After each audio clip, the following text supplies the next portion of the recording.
What's up, guys? How are you? Welcome in to another episode of the Daily Juice Podcast. My name is Matt Peralt. You guys can follow me across all of my socials at Sports Talk Matt. And this podcast is being brought to you by our friends at DraftKings. New Pick 6 players play $5 to get $50 instantly in Pick 6 credits when you use the promo code JUICE at signup. Okay, winning day yesterday, losing Monday, winning Tuesday. OKC goes down badly. That was the bad bet of the day, but we get the over easily in West Virginia, Memphis, and Drake in overtime. We finally get a break.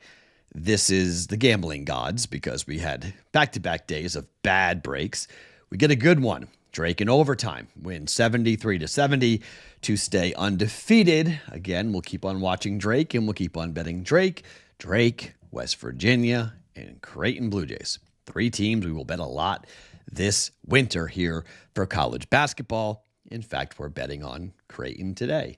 We'll have a conversation about them here coming up in just 1 second. But before I give you the picks for today, well, we got a lot of fun stuff coming on Friday and Saturday. It is the college football playoffs. Well, we're having a college football contest with BettingPros.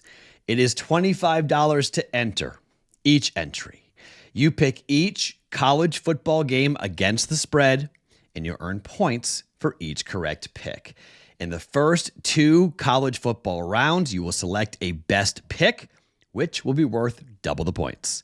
3 max entries per user at $25 per, and the top 10% of the finishers, will get paid out. You have to enter this before the 20th, which is coming up very soon. Okay, today's the 18th, tomorrow's the 19th. So you got to get in the next 2 days. How do you enter our college football contest? It is easy. BettingPros.com/splash. BettingPros.com/splash. $25.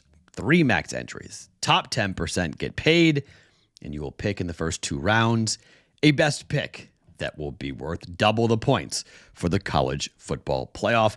Enter right now at bettingpros.com/splash. Okay, so let's get into these games coming up here tonight.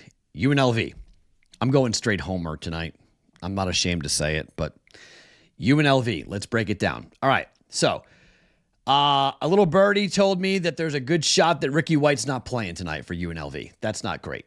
But this coaching staff is pretty much a skeleton crew. They're all gone. Marion, OC, gone. They lost Barry Odom to Purdue. Gone. Dan Mullins takes over. Okay, he's not coaching. So this could be difficult. However, UNLV has an advantage here at the quarterback spot because the top 2 quarterbacks for Cal won't play in this game. Their great quarterback that lit up so many defenses is in the portal. They've lost multiple other players to the portal. You have Haj Malik Williams, the quarterback. You've got the running backs. You've got the linebackers. The guys you have heard, and we've talked about them a ton all year, they're all going to be there, okay? Given the inexperience of the quarterback spot for Cal, I think the under is a decent play. But the under is so bleeping low. I don't trust it. It scares me. I feel like it's too low, to be quite honest. I don't love it. So because of that reason, I think Cal is a mess. I think their coaching staff is a mess. The transfer portal is ripping these guys apart. This game means more, in my opinion, to UNLV than it does to Cal. Motivation matters. And I think for UNLV having to get rid of the taste of the loss to Boise on a fast track, indoors, with their athletes, even without Ricky White, I think defensively, UNLV is going to shut down Cal's offense. I don't think Cal scores very much today. So again, I don't mind the under 42, but 42 is really low. For a game involving UNLV, it's scary. Even without Marion's offense, UNLV still will go fast. They still will try to score. It's their offense. It's not Marion calling the plays for the go-go offense, but it's still an offensive staff that should be able to get this ball into the end zone quite a bit up against Cal. And UNLV, I think, is good for 20 points minimum tonight. Cal, I don't know, 13? But if UNLV scores 28 and Cal scores 21, 24, this game's going over. So I'm scared to bet the under, even though I do like the under.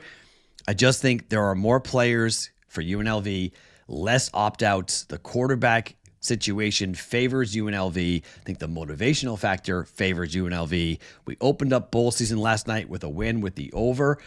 Rather than bet the under, I'm going to lay the 3 points here with UNLV. UNLV -3 in the bowl game in California, in the LA Bowl, happening tonight at SoFi here up against Cal. UNLV -3. If you guys know me, you know I hate UConn. I hate the state of Connecticut. Sorry. I hate the UConn Huskies. But this is not why I am betting against UConn. The number is 13.5 up against Xavier. KenPom has this as a 10-point win. This game's at Hartford.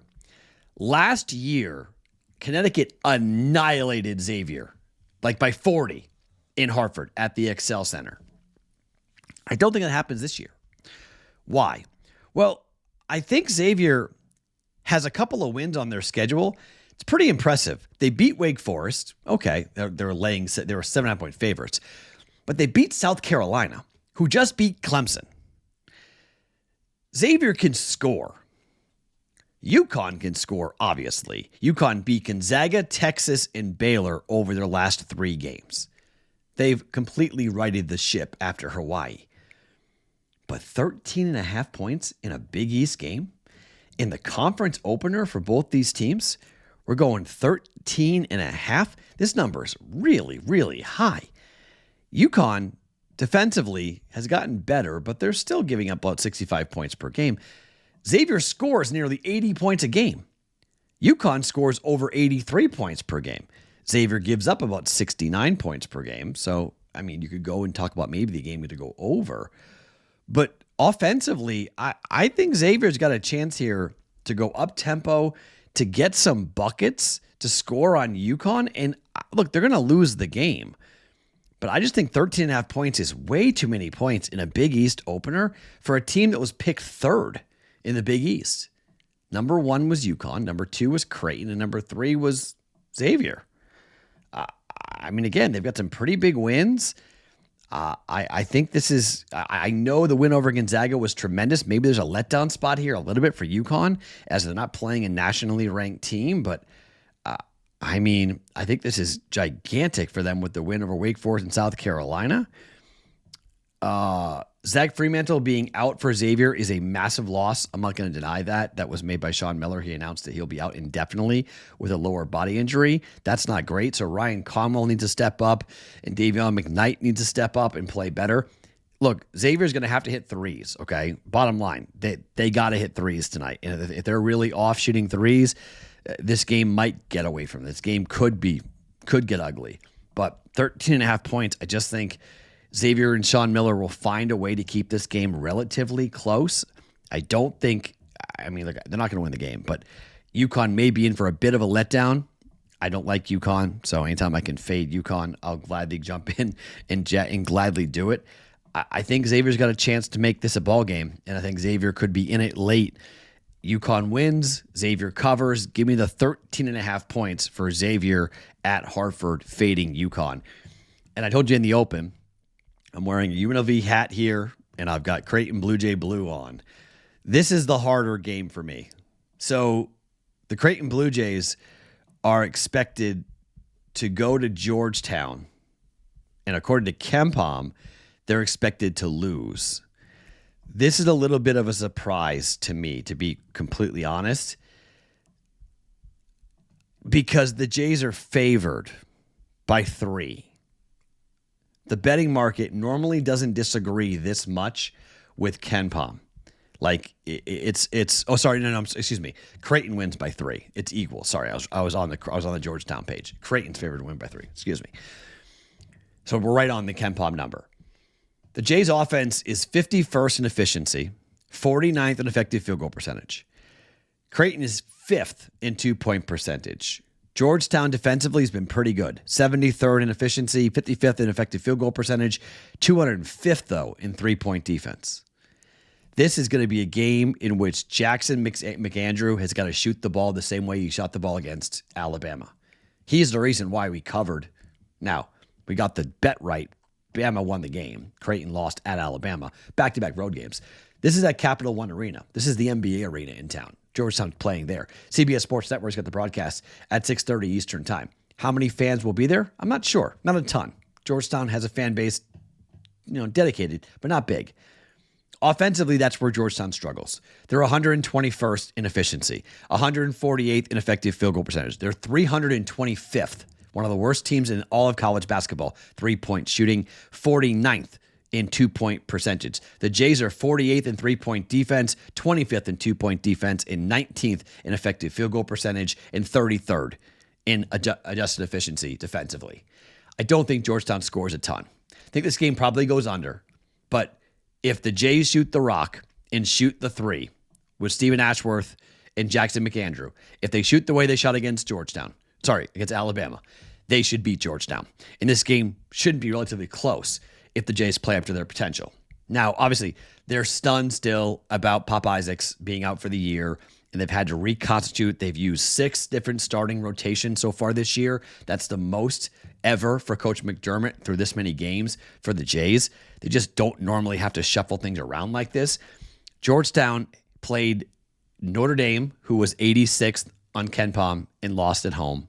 They played West Virginia on the road, 46th in KenPom, and lost by 13. The Jays are 40th. This is the highest ranked team they've played so far on KenPom, and I think they will lose. I think the Jays will win. They'll win this game by more than one possession, and they'll come away with a W, their first road win of the year and their first win in the Big East so far this year.